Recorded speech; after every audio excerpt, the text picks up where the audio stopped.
Thutmes III, the Napoleon of ancient Egypt. Tutemes III or Tutemosis III was the sixth pharaoh of the 18th Egyptian dynasty, from the time of the New Kingdom. His given name or coronation name was Menkheperré, which means, stable is the manifestation of Re.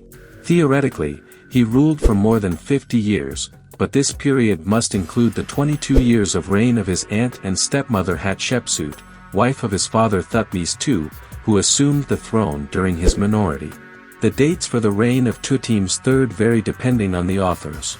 For Edward Frank Wente, he reigned between 1504 and 1450 BC, while authors such as Nicholas Grimal place his reign between 1479 and 1425 BC.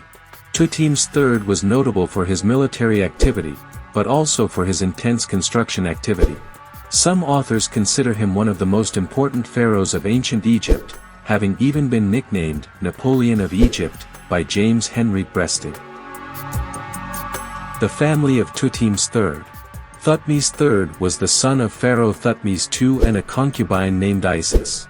Thutmes II's main wife, or great royal wife, according to the title of the time, was his half-sister Hatshepsut. This marriage did not produce any male children, with Tutemes II being named Tutemes III before his death. However, since Thutmose was too young to reign when his father died, his aunt and stepmother, Hatshepsut, became regent. Thutmose III, despite being chosen, was not capable of carrying out the tasks of a pharaoh, so Queen Hatshepsut assumed power in an institutionalized regency after the young king's coronation. Hatshepsut rules in place of Thutmose III. In the second or third year of her regency, Hatshepsut decided to change her status of great royal wife of Thutmes II, and had herself crowned as pharaoh, having received the support of high-ranking officials, such as the general intendant and architect Senemeth, the vizier Amosis, the royal scribe Senemia, and high priest of Amen-Hepusneb. Hatshepsut assumed the attributes and prerogatives of the pharaohs, such as the use of a false beard and a title. The queen also resorted to mythological fiction, through which she presented herself as the daughter of the god Amen, who had united, with the appearance of her father, to her mother, Queen Amosis-Nebeta.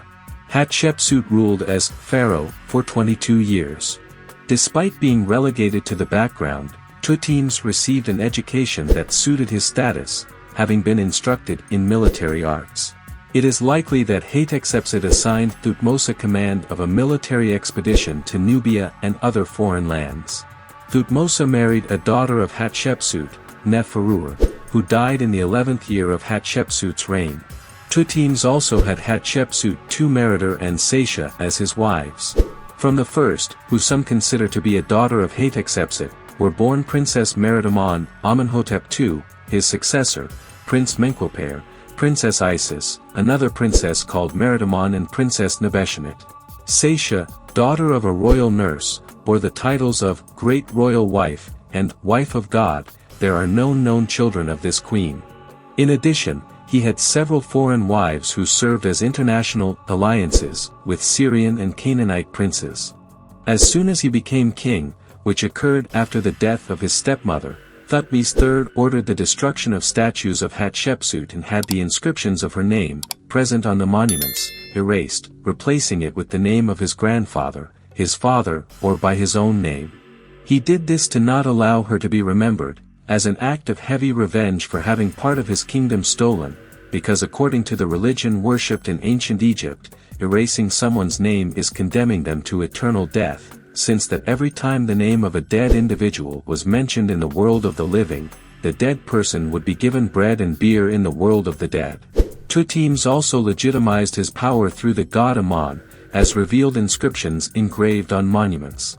According to these, on an occasion when Thutmes was in the temple of Karnak, the statue of Ammonius, who was traveling in his sacred boat, and the priests who carried it, prostrated themselves before the new monarch.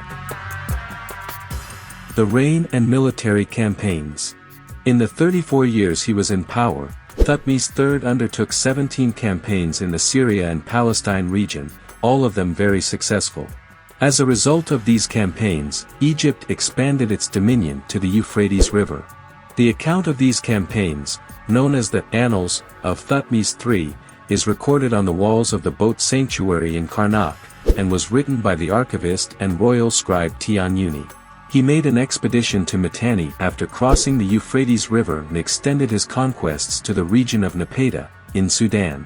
In addition, he established commercial contacts with neighboring kingdoms. In the same year that he took power, Thutmose had to face an uprising by the people of the Syrian-Palestinian region, led by the Prince of Kadesh and with the support of Mitanni. Since the beginning of the new kingdom, the Egyptians followed a policy that aimed to remove the people of Syria and Palestine from Egypt. In turn, the Mitanni Empire, whose core was located between the Tigris River and the Euphrates River, encouraged the revolt of the populations of this region against Egypt so that they would not be a threat to its empire. The first military campaign of Tutemosis III. The first campaign started from the eastern region of the Delta, passing through the city of Gaza and until reaching Yeam, south of Mount Carmel, where a council of war met. In Megiddo, southeast of the modern city of Haifa, there were Egypt's enemies, the Prince of Kadesh and his allied forces. 3 roads connected Yeam to Megiddo, 2 wide and 1 narrow and difficult as it passed through a gorge. The king's advisors recommended avoiding the narrow road, as in the event of an attack the army would suffer greatly.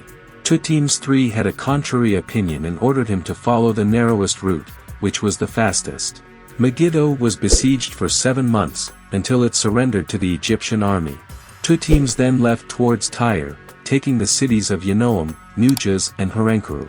As a result of the victory at Megiddo, Egypt obtained war booty that included goods such as 894 war chariots, 2 covered in gold, and 2,000 horses. In the 33rd year of his reign, Tutemosis carried out a campaign that reached the kingdom of Mitanni itself.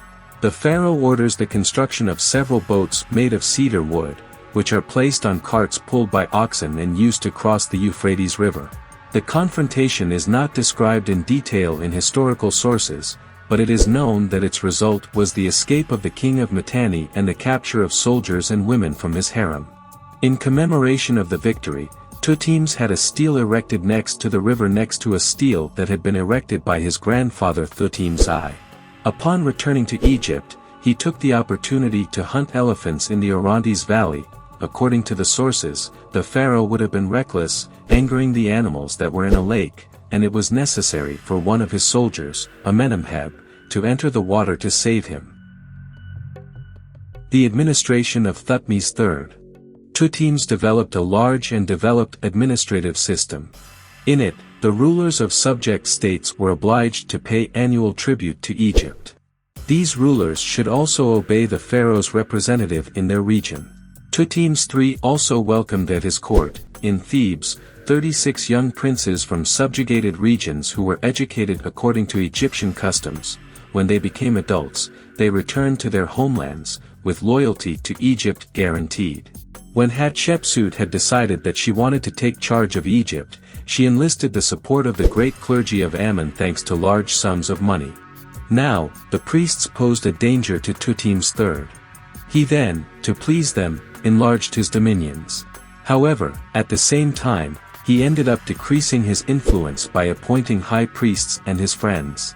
In the last years of his reign, Thutmose III shared his activities with his firstborn son, the young Amenhotep. Construction activity of Tutemosis III. Tutemosis also implemented a great construction activity, building large works. This was possible, in large part, thanks to the large revenue obtained through tributes paid by the subjected peoples, war loot and gold from Nubia. Such activity would only be achieved centuries later by Ramesses II. The place of greatest expression of this construction activity was the Temple of Ammonius in Karnak. 2 obelisks were erected there, which can be found today in Rome and Istanbul, and 2 pylons were added. The wooden columns of the temple were replaced by stone columns, and a new sanctuary was also built for the divine boat. To the east of the great temple of Karnak, a structure called Akhmenu, party room, was built in sandstone blocks, which had among its objectives serving as a space for celebrating the pharaoh's said festival. In this there is a small room with 4 papyriform columns on the walls of which animals and plants from Syria are represented, which is why the room is known as the Botanical Garden. The Temple of Ra in Heliopolis also received 2 obelisks, which are today found in Central Park in New York and on the River Thames in London. Other places in Egypt where the work ordered by the pharaoh was also felt were Thebes, Kom-Ombo, Ermanti, Tode, Metamud, Dendera and Esna. In Nubia, works were carried out at the sites of Bium, Sais, Faris, Dhaka, Arco, Cuba, Semna and Jebel Barkal. The tomb of Tutemosis III. Thutmose ordered the construction of his funerary temple in Deir el-Bahri, between the temples of Mentuhotep II and Hatshepsut. The temple, discovered in 1962, does not have the grandeur of the stepmother's temple. Thutmose III was buried in the Valley of the Kings, in tomb KV 34, discovered in 1898 by French Egyptologist Victor Loret. As with other tombs, this one was also the target of looting. Its walls are decorated with slender figures painted in black and red on a gray background, which was intended to simulate the appearance of papyrus, and they contain the most complete version of the Book of Amjuat, which provided the deceased pharaoh with a map of the world of the dead and protective spells, and the oldest known version of the Litany of Ra. His mummy was found in 1889 in a damaged state in the hideout of Deir el-Bahri, where it had been transferred by the priests of the 21st dynasty, who intended to provide it with greater security and consequently guarantee the pharaoh's eternal life. So, what did you think of today's video? Did you already know any of these facts about Tutemosis III? What impressed you most? Let us know your thoughts on this topic, as we would love to read and respond to your comments below. And if you liked this video and haven't subscribed to our channel yet, subscribe and click the bell so you don't miss any of the intriguing videos we post every week. And if you want to take advantage and learn a little more, be sure to click on one of these videos that we are suggesting for you. Until the next video.